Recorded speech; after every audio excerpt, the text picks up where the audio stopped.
The Marshal's a friend of the family. Yeah, well, all right. Thanks very much. We'll be in touch. Good morning. What's the matter with you? I just had a call from Harry McKay, the resident agent of the FBI in Mexico. And? He said there was a bad auto wreck. So? I hate to be the one to tell you this, Frank, but... Well, what is it, Ed? Pete Simmons. Pete Simmons? How badly was he hurt? He's dead.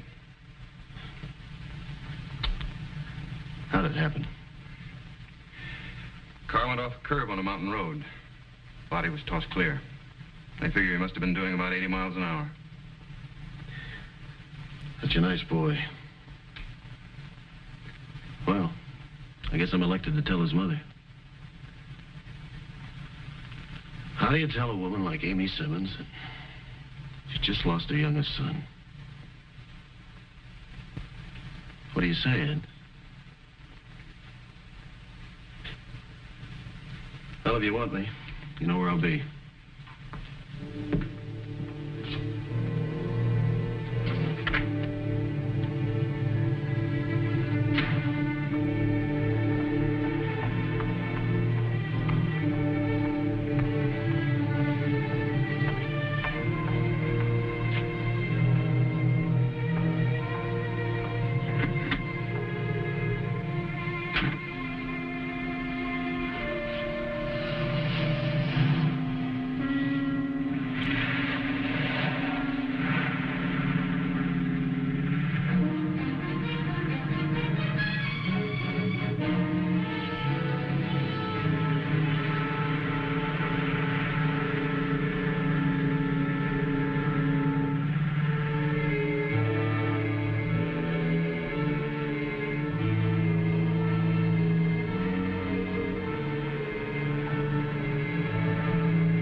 Coffee? No, thanks, Amy. Well, sit down. Okay. What's the matter?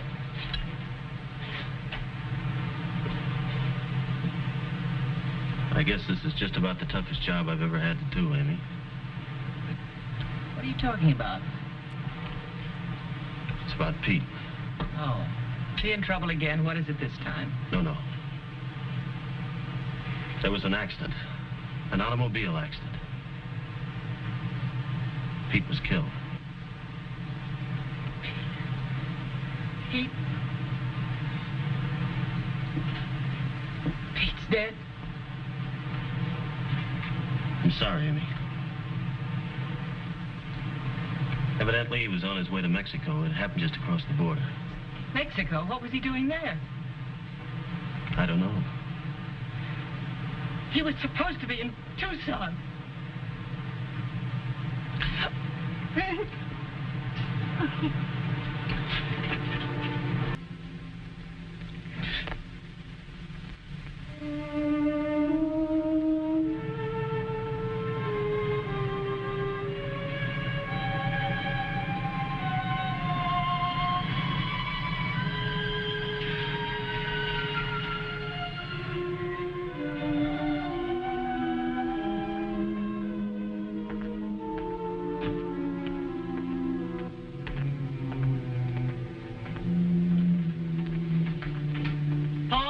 I'm in here.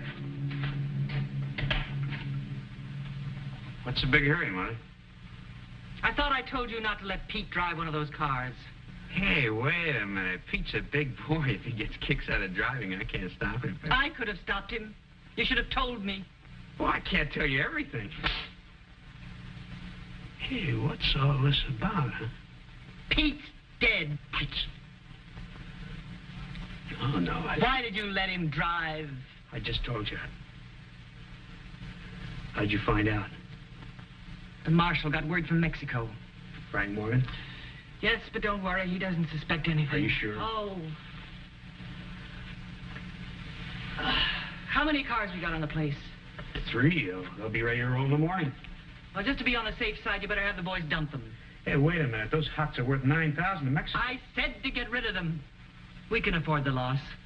It's better than having them around in case anything goes wrong. Dump $9,000 in a ravine? How long do you think it'll take the police to find out that Pete's car didn't cross the border properly? If they start checking the records at Nogales, we're finished. Okay, I'll tell the boys.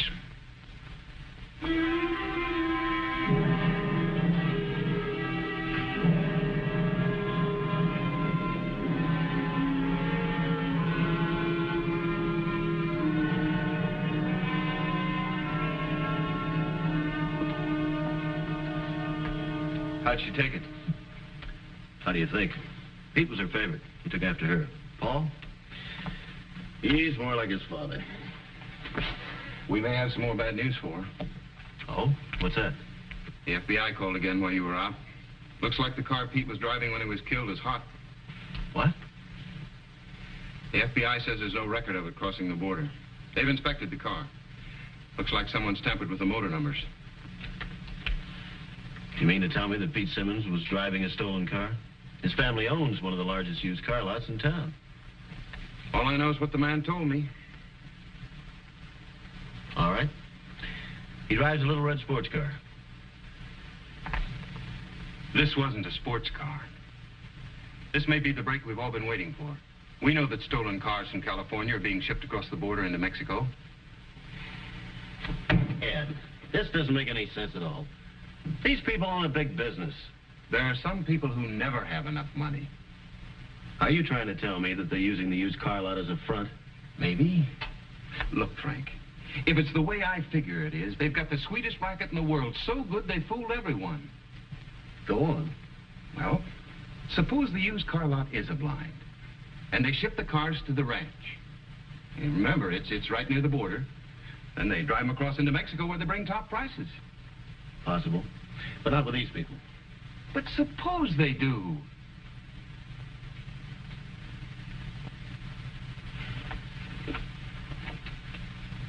Get me the FBI agent, Mexico City.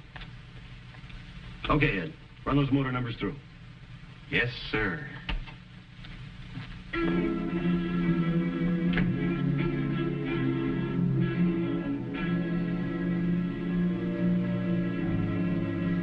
Yes, we processed the car, and we came up with the confidential numbers underneath. Okay, let's have it. George, Boston, 0, 872981. And it was stolen in California? Huh? All right, thank you very much. Yeah, goodbye. Well, it was a switch, all right. You win, Ed.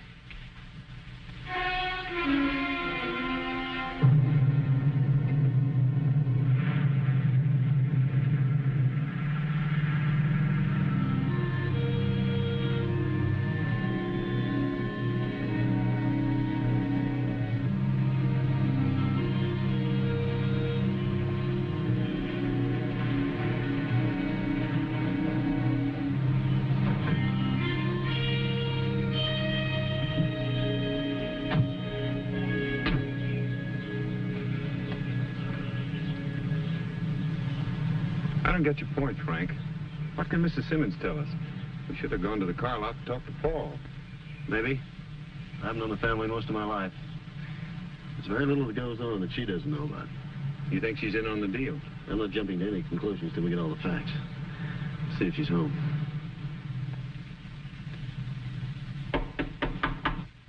Come in. Why, Frank, I didn't expect to see you so soon again. Well, we just stopped in to see how you were feeling. Oh, this is my deputy, Ed Blake. How do you do? How do you do, Sit ma'am? down. Thank you.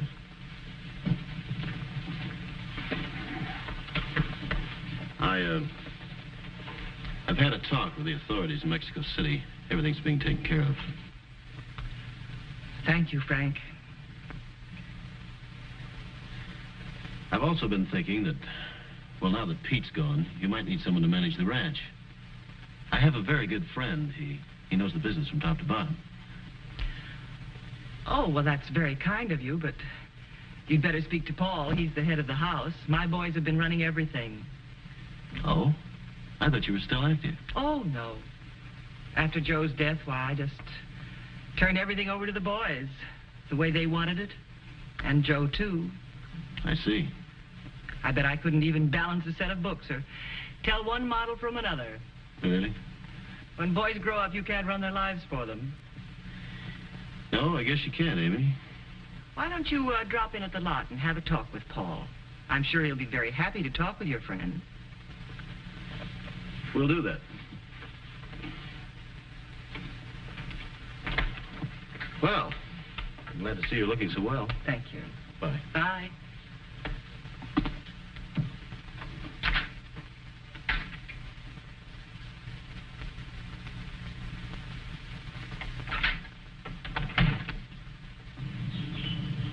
You sure were right about Mrs. Simmons, Frank. A woman like her couldn't be mixed up in anything crooked. Nope, I was wrong, Ed. Well, I don't get it. She told you she turned the business over to the boys. That was her big mistake. She could have told that to anyone else, but I know better. Amy Simmons never knew the day she could keep her nose out of the business. She ran Joe, she runs the boys, and she still runs the business. I'll have that car lot staked out. You might learn something.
Simmons. Hello. We're sure sorry about Pete, Mrs. Simmons. Thank you.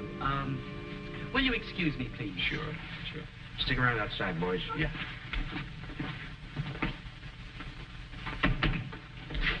Frank Morgan came to see me again. What do you want? He'll be here later. He has a friend he thinks can run the ranch. Be nice, but get rid of him. Yes, Mother. Did you take care of those cars? There are 3 more cars coming in from Los Angeles that due sometime today. I thought we could take them straight to the ranch and move all of them over the border. You thought. I'll do the thinking. Look, there was nothing I could do about them. The message was waiting for me when I got back to the ranch. They're already on the way. You should have thought of a way to stop them. Mother, I couldn't. Don't you shout at me, Paul. Then stop treating me like a 3-year-old.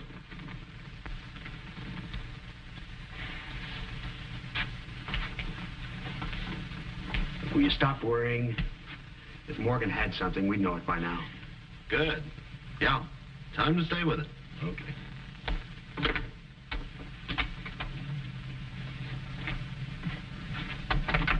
Ed? Yes, Frank? I think we got something here. Courtney's on the stakeout. He just called in. Mrs. Simmons went storming into Paul's office. Well, let's go. No, not right away. We haven't got any concrete evidence yet. I think if we string along with them, they might lead us to what we're looking for.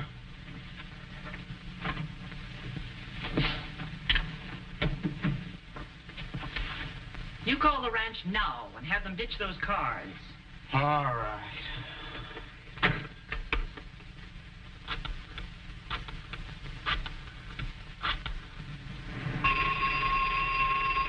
I'll get her. Yeah. Chet, this is Paul. You better get rid of those last 3 cars. Yeah, you heard me. Dump them in the ravine in the east section and cover them over with brush. Get right on it. Okay. Now get Charlie and Joe out on the highway and have them flag down the other 3. Okay, but what do we do with them? Can't you figure out anything for yourself? I don't care what you do with them. Burn them, leave them, as long as they don't come into Tucson. Okay.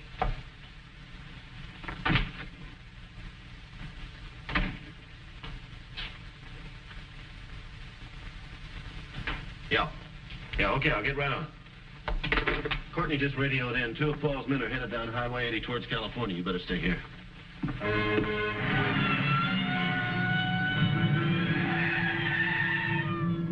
long are we going to have to wait out here?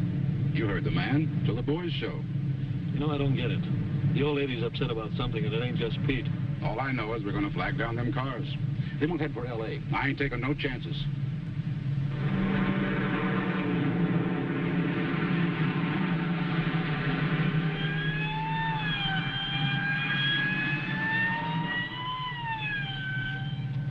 So, that's the way it is.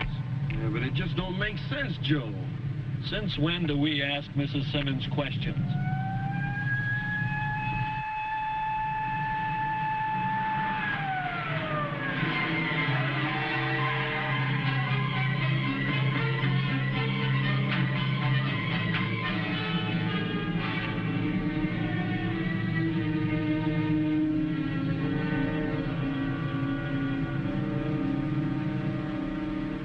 What's this all about? Turn around, lean against the car, and put your hands on the roof. What gives, Marshal? Can't old friends have a get-together? You sure can if the registration on those 3 cars checked. Now turn around.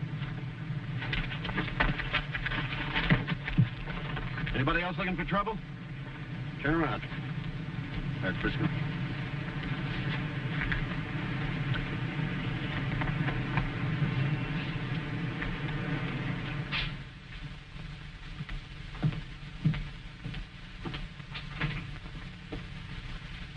Have they talked yet?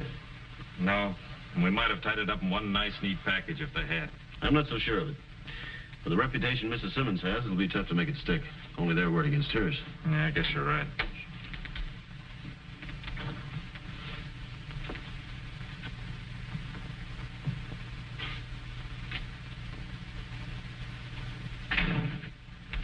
Maybe we can do it another way.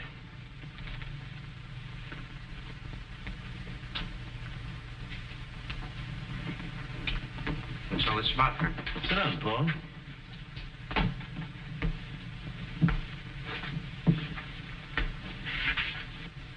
These are friends of yours, aren't they? I never saw them before. Strange. They just told me they worked for you. Oh, for your information, I'm booking them for transporting stolen cars across state line. Federal offense. I don't know anything about it. I suppose you didn't know the car Pete was driving when he was killed was stolen either. I don't know anything. I think I want to see my lawyer. Lawyer? I haven't charged you with anything. Well, I either see my lawyer or you turn me loose. Well, who said anything about holding you, Paul? I just thought we'd have a little talk. Of course, if you have nothing to say. I've got nothing to say. All right, Paul.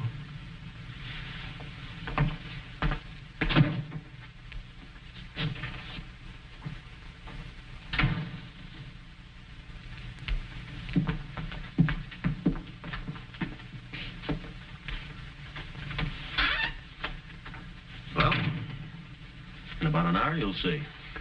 I hope you're right. There's one thing I learned a long time ago, Ed. A scared man's like a trapped animal. He's got one thing on his mind, how to get away.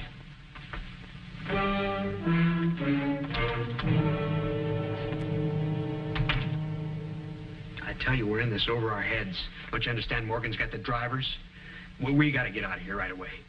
But he hasn't got anything on you. He'd have never turned you loose. Look, will you stop talking and get the money out of that safe? 200,000 will take us a long ways. Listen. Look, will you open that safe? All right, Paul. We'll go. You're just like your father, afraid to take a chance. When the chips are down, you can't play the game. Besides, if Frank Morgan gets his hands on you again, we're sunk. My briefcase is in the hall closet.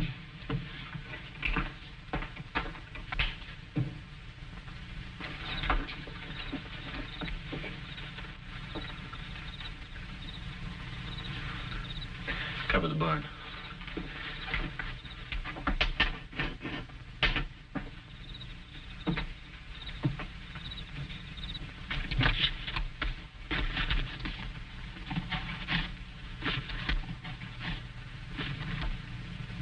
We'll go in your car and cross the border at Katabi. You're not going anywhere, Amy. Get in here. Stay right where you are.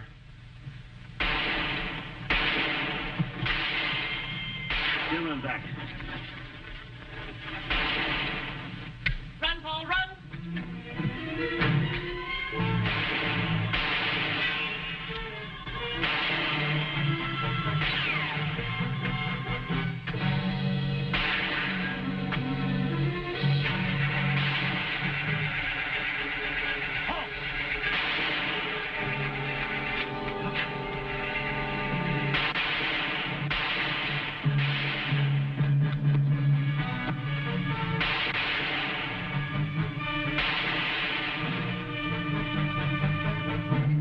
Get over there.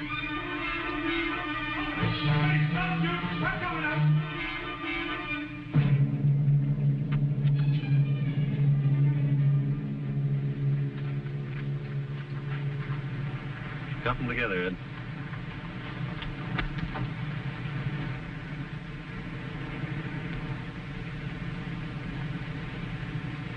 Just another few minutes, and I'd have been free and clear. Amy, if you never went to jail, you wouldn't be free and clear. Not after what you've done to your sons. Let's go.